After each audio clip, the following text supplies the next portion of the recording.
Mohon perhatian. Cek, cek.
Assalamualaikum warahmatullahi wabarakatuh.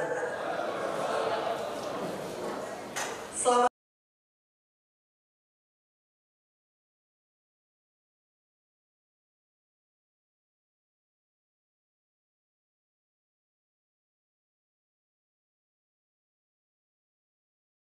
pejabat-pejabat pimpinan media, para staf khusus, para pejabat pimpinan Pratama, seluruh kepala kantor wilayah BPN.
sudah melebihi target yang ditetapkan oleh Pak Menteri 97%, dan ini kita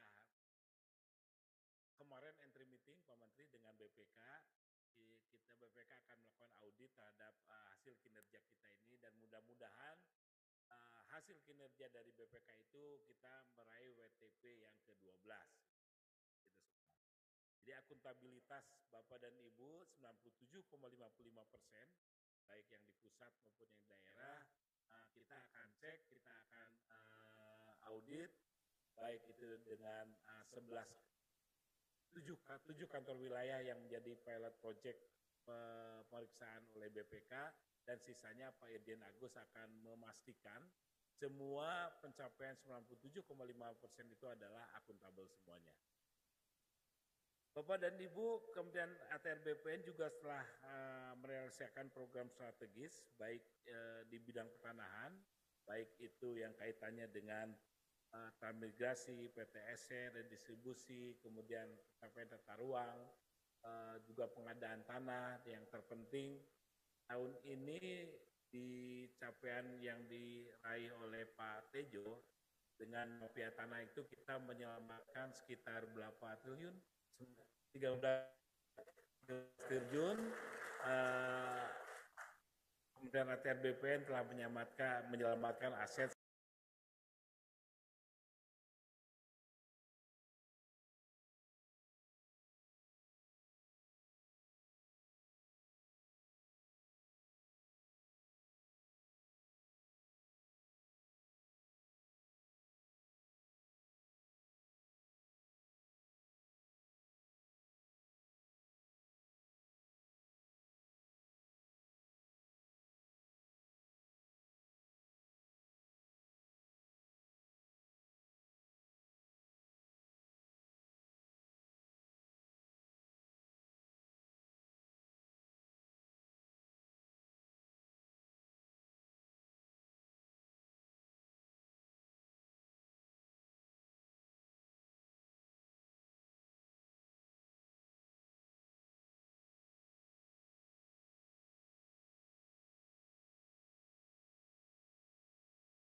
Om Swastiastu, Namo Buddhaya, salam kebajikan.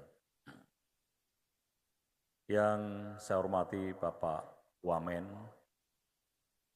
yang saya hormati para pejabat pimpinan tinggi Madya dan staf khusus menteri, para pejabat pimpinan tinggi Pratama,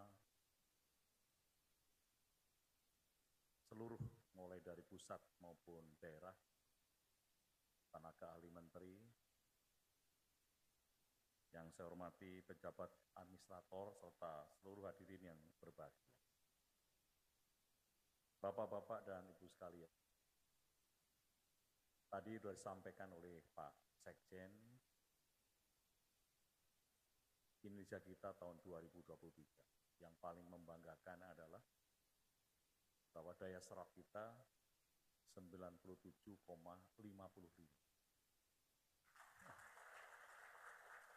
Barangkali ini sejarah bagi Kementerian ATR BPN. Selama ada Kementerian ATR BPN, mungkin sekarang adalah daya serap yang paling tinggi. Kemarin kita rasakan kita paling tinggi di 93,61. Ini patut kita syukuri dan mari kita pertahankan dengan harapan tahun depan kita juga memperoleh kinerja yang sama. Dan tentunya, apa yang disampaikan Pak Sekjen tadi, tunkin kita sudah mencapai 80%. Ya, saya yakin karena sudah di meja Bapak Presiden, jika nilai reformasi birokrasi kita naik, nilai BPKP kita naik, ditambah lagi kinerja kita naik, saya berani untuk mengajukan tunkin kita seperti Pak Sekjen tadi, 100%. Sekali lagi terima kasih atas kinerja, kerja Spartan dari Bapak-Bapak dan Ibu-Ibu sekalian, seluruh jajaran dari pusat sampai ke daerah. Tahun 2024 kita lebih Spartan lagi. Untuk apa? Supaya kita nantinya setelah RPJMN ini berakhir, kita tidak punya hutang, kita tidak punya beban, tidak menjadikan bom waktu. Nanti kita dibully kalau kita tidak menyelesaikan program Bapak Presiden Jokowi ini dengan tuntas. Oleh sebab itu, lebih Spartan lagi. Apa yang harus kita kerjakan? Yang pertama, Bapak-Bapak dan Ibu sekalian tahu bahwa kita sudah bisa merealisasikan pendaftaran tanah terdaftar sebanyak 110,5 juta bidang. 110,5 juta bidang ini adalah buah kerja kita. Dengan kita juga merealisasikan keinginan kita menjadi kabupaten kota lengkap sebanyak 13. Kalau kita perbandingkan 110,5, seharusnya kita sudah menjadikan kota lengkap itu 400 kota. Namun kan masih 13.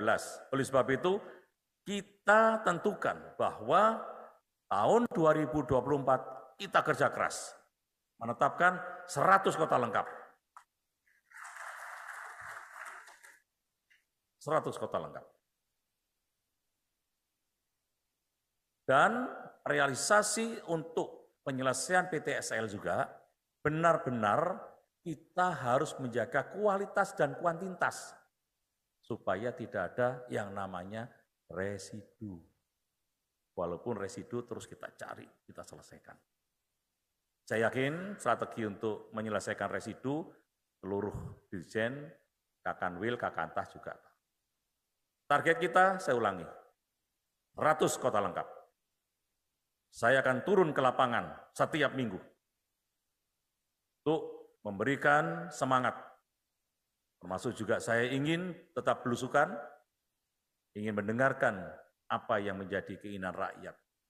Karena sampai sekarang ini banyak info-info yang sangat positif.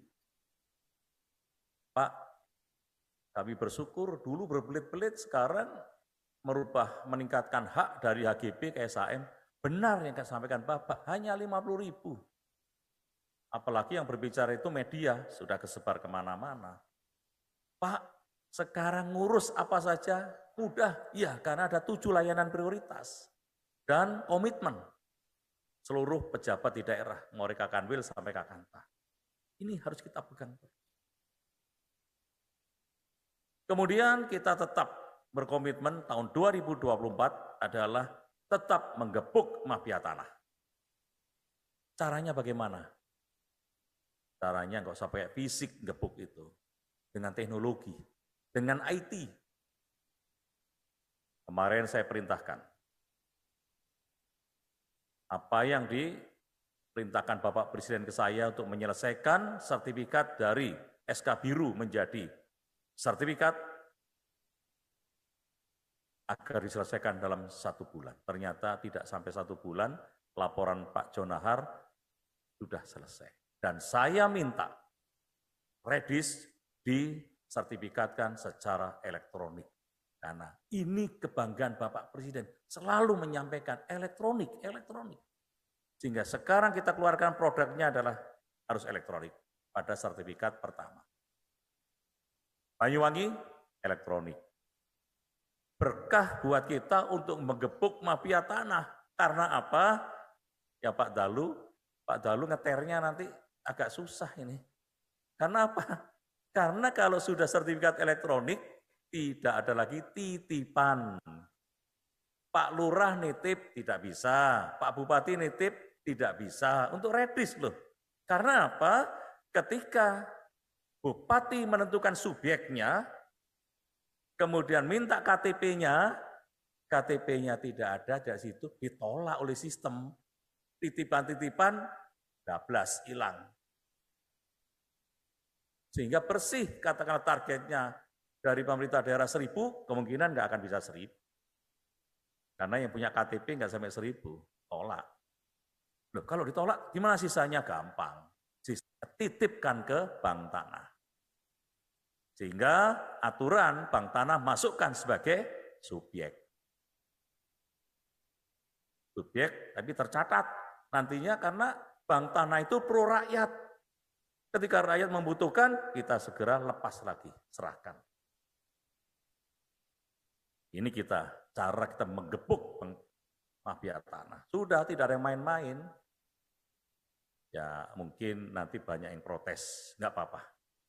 Justru kita membersihkan sistem dengan cara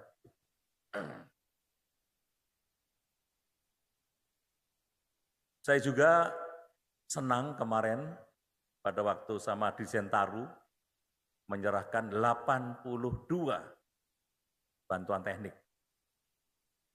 untuk menyelesaikan RDTR. Saya lihat para bupati, wali kota, benar-benar antusias untuk menyelesaikan. Karena apa? Karena perintah Bapak Presiden juga harus meningkatkan perekonomian wilayah dengan juga banyak mengundang investasi. Pemerintah daerah senang karena apa? Daerahnya ini akan saya bangun tidak mengandalkan APBD atau APBN, tapi mengandalkan dana investasi. Nah, saya lihat malah kepingin segera RDTR-nya selesai. Mudah-mudahan 82 RDTR kemarin yang kita serahkan, walaupun dari anggaran APT BUN, ya itu bisa segera direalisasi menjadi perda atau perkada. Dan sistem yang akan kita bangun juga nanti menggunakan sistem yang ada. Jadi kita langsung sampaikan. Mudah-mudahan dengan realisasinya per tahun tambah RDTR target 2000 RDTR ini bisa segera terrealisasi. Berikutnya Spartan kita, Bapak-Bapak dan Ibu sekalian adalah 2 kali Bapak Presiden bertanya kepada saya. Yang pertama di Surabaya, di Masjid di Sidoarjo, ketika menyerahkan sertifikat untuk tanah wakaf. Pak Presiden menyampaikan bahwa tahun ini kita sudah mencapai 110 juta bidang sudah terdaftar. Yang sebelumnya tidak sampai seperti itu karena per tahunnya hanya bisa menghasilkan 500.000. Pak Presiden tanya langsung ke saya, Pak Menteri, sekarang setahun berapa? Saya jawab 10 juta, Pak. Presiden menyampaikan 10 juta. Sekarang APBN terus bekerja, tidak tidur. Saya ingat Pak Presiden menyampaikan. Tahun 2024, kata Pak Presiden setelah menyampaikan itu, target menjadi 120 juta bidang terdaftar. Sisa 6 juta itu nanti adalah dilanjutkan pemerintah berikutnya. Berikutnya ketika di Cilacap, Pak Presiden tanya lagi, setelah saya menyerahkan surat redistribusi, termasuk PTSL. Pak Menteri, setahun berapa? 10 juta, Pak. Hal yang sama disampaikan juga. Bahwa 2024 akan diselesaikan 120 juta bidang tanah. 2 kali. Artinya apa? Kita harus kerja keras. Kenapa? Karena saya lihat bahwa perencanaan kita juga harus disesuaikan dengan apa yang disampaikan oleh Bapak Presiden. Saya tanya ke Pak Virgo, siap. Pak Sekjen, siap mencarikan tambahan-tambahan yang lain. 10 juta tahun ini selesai. Di tahun 2024 akhir, 120 juta tercapai. RPJMN, apa yang disampaikan oleh Pak Jokowi, semuanya bisa terrealisasi. Kita harus kerja Spartan. 120 juta, kurang 10 juta lagi. Dan bisa. Itulah Bapak-Bapak dan Ibu sekalian, dan saya juga menginginkan bahwa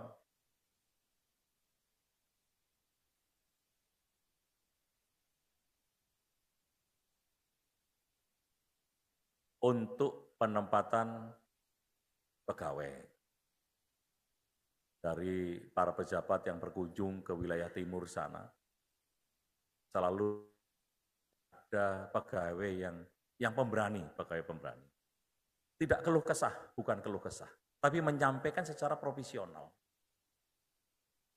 Mengharapkan bisa terjadi perputaran. Jadi tidak lama di Papua. Walaupun saya sering mendengarkan cerita dari para pejabat sekarang, juga mendapatkan penugasan yang lama. Seperti Pak Wito, Kak Kanwil itu di Papua juga lama ternyata. Akhirnya berpengaruh dengan kulit. Karena terlalu lama di sana. Nah ini yang lain nanti supaya, walaupun Pak Virgo juga nggak pernah di Papua. Nah itulah sebabnya mari, Pak Roy ya, ada Pak Roy ternyata di sini. Oleh sebab itu, mari kita pikirkan. Kita rotasi, namun tetap memperhatikan keinginan dari Kak Kanwil. Jangan sampai 7 tahun, 8 tahun. Pak Roy pun pusing itu. Dikelui oleh anak buahnya, tapi bisa berbuat apa? Nah, saya minta dibuatkan juknis. Aturan, supaya penugasan di Papua, penugasan di Aceh, penugasan di Maluku Utara, ini juga bisa dirotasi. Bisa dirotasi tidak terlalu lama. Karena banyak yang WA ke saya, Pak, kalau bisa saya dipindah ke Jawa, tapi alasannya klasik. Orang tuanya sudah tua, ya mana mungkin orang tuanya masih muda. Orang tuanya sudah tua, sakit-sakitan, ya kita perhatikan. Nah ini menjadi perhatian kita, Bapak-Bapak dan Ibu sekalian, karena bagian dari kesejahteraan anggota itu diantaranya kita memperhatikan hal-hal seperti itu. Kalau seandainya bisa cepat, bagus ya Pak Sekjen ya. Biar ini kan kita online ya. Nah, biar harapan yang ada di Kakantah, yang ada di wilayah-wilayah timur, ya, di Maluku Utara, kemarin yang didatangin Bu Yuli, itu punya harapan dan jangan terlalu lama. Syukur-syukur bisa terrealisasi Pak Menterinya yang sekarang ini ada. Jadi saya juga bisa melihat, oh ternyata apa yang diinginkan bisa saya bantu untuk kita realisasikan. Bapak-bapak dan Ibu sekalian, permasalahan redistribusi tanah, land reform, ini adalah permasalahan yang harus kita perhatikan dan kita koordinasikan, kita kerjasamakan. Dari 4,5 juta hektar redistribusi tanah, 400.000 hektar adalah tanah ex-HGU. Yang 4,1 juta hektar menurut KLHK sudah dilepas 1,7 juta hektar. Namun yang baru terrealisasi menjadi sertifikat baru 9,2%. Memang ini perlu kehati-hatian kita, perlu koordinasi yang ketat. Namun terima kasih kepada Pak Dalu sudah mengidentifikasi dengan baik sehingga ada kurang lebih 1 juta hektar. Itu yang 1,2 ya, yang sudah bisa kita ambil. Nah, teknisnya adalah jika tanah-tanah itu juga subjeknya tidak begitu banyak, tanah itu bisa kita serahkan kepada subjek sesuai dengan aturan dari pemerintah daerah, bisanya kita ambil, kita masukkan ke bank tanah. Amankan di bank tanah, rakyat membutuhkan, kita keluarkan. Inilah tujuan kita, sesuai yang disampaikan Pak Wamen juga, bandulnya itu ada di rakyat. Pak Virgo bandul ya, di rakyat. Pak Agus agak senyum sedikit kalau dengar bandul, kita selalu ingat kuntul bio. Kita serahkan ke bank tanah. Dan tetap koordinasi lalu karena apa? 21.283 desa itu ada di kawasan hutan. Dan bentuknya juga sudah desa, bukan pohon. Termasuk sawah-sawah, ini diupayakan segera bisa direalisasi.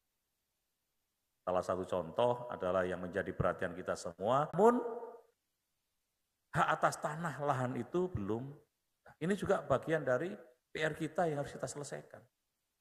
Yakinlah Bapak-Bapak dan Ibu sekalian kalau kita bisa menyelesaikan masalah-masalah kecil ini untuk rakyat yang dianggap mungkin pada waktu itu tidak begitu diperhatikan, kalau berhasil, insya Allah kita masuk surga semua. Tapi jangan sekarang masuk surganya, nanti aja. Pak Tejo ya, jangan sekarang Pak, nanti aja.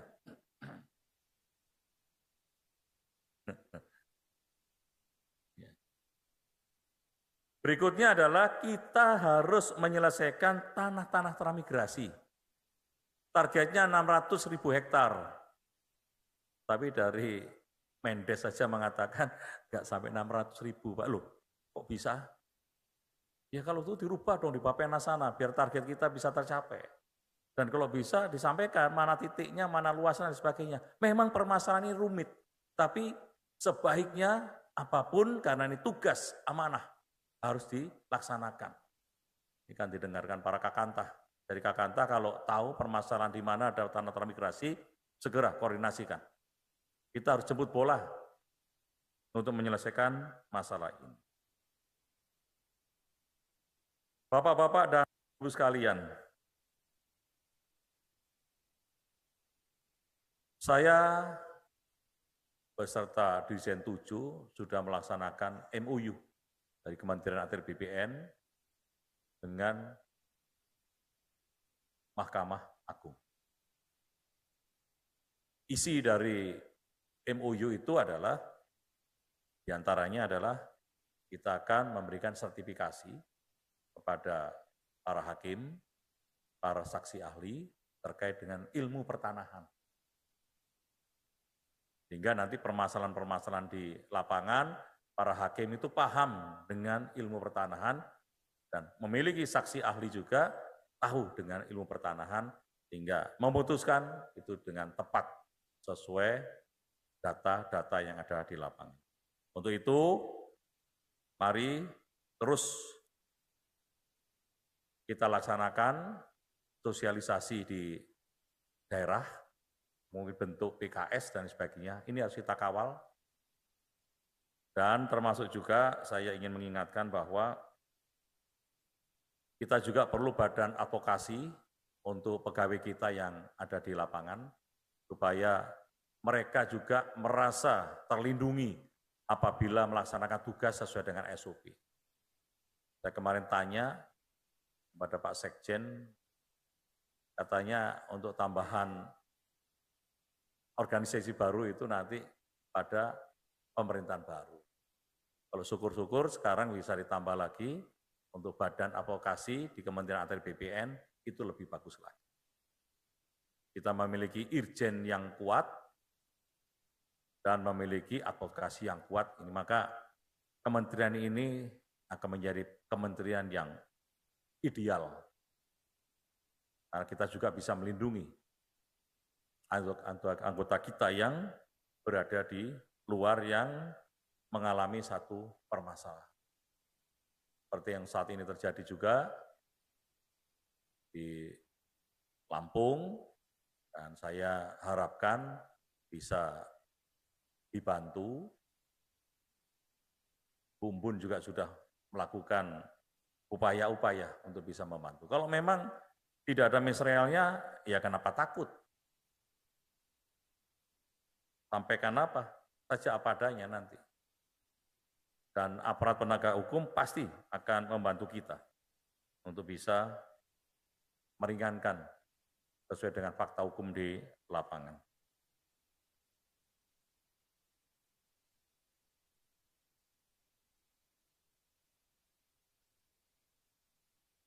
Bapak Ibu yang saya hormati, kembali lagi terkait dengan sertifikat elektronik. Kami harapkan sertifikat elektronik ini juga bisa segera diimplementasikan di seluruh kantah. Walaupun di sini ada kantah yang sudah ditunjuk, ada berapa 20 kantah, namun kalau bisa hampir seluruhnya sudah bisa mengeluarkan sertifikat elektronik. Dan Pak Dirjen segera buatkan petunjuk teknis terkait dengan sertifikat elektronik itu, khususnya adalah untuk sertifikat redistribusi elektronik yang akan kita coba serahkan di Banyuwangi. Besok tanggal 17, saya akan rencananya akan diundang untuk mendampingi Bapak Presiden. Saya akan sampaikan kepada Bapak Presiden terkait dengan sertifikat redis yang sudah secara elektronik. Ini bagus sekali, Pak. Saya senang sekali bisa merealisasikan redis ini dengan secara elektronik. Sudah tidak akan ada titipan-titipan untuk bisa dapat tanah. Semuanya akan terlihat apabila mereka memang bukan penduduk yang ada di situ.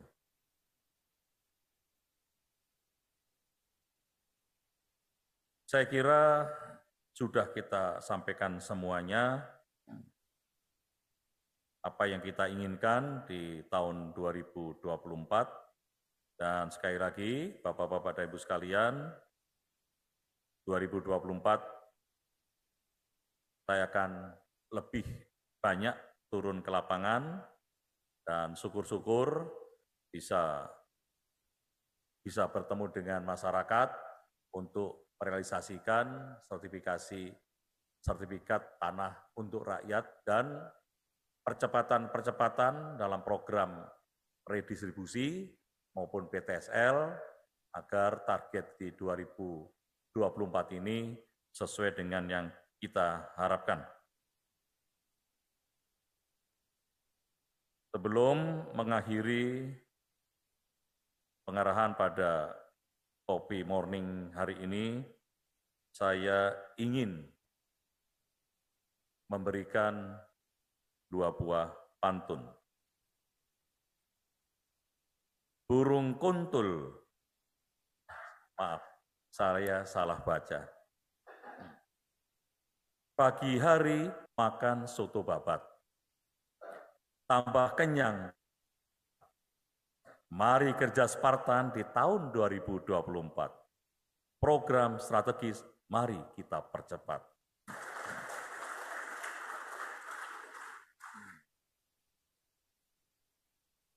Pak Tejo di pelupuk mata tidaklah tampak. Kuman di seberang laut tampaklah jelas. Mari kita bekerja secara kompak, selesaikan pekerjaan hingga tuntas.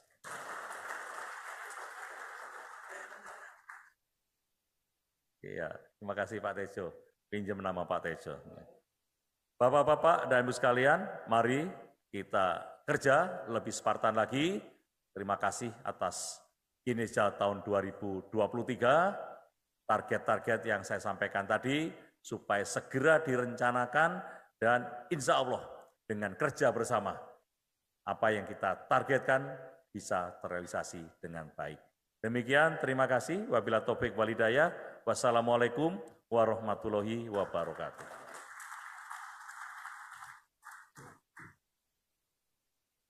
Silakan dimakan, di belakang kok nggak ada. Buburnya enak itu Pak Wamen.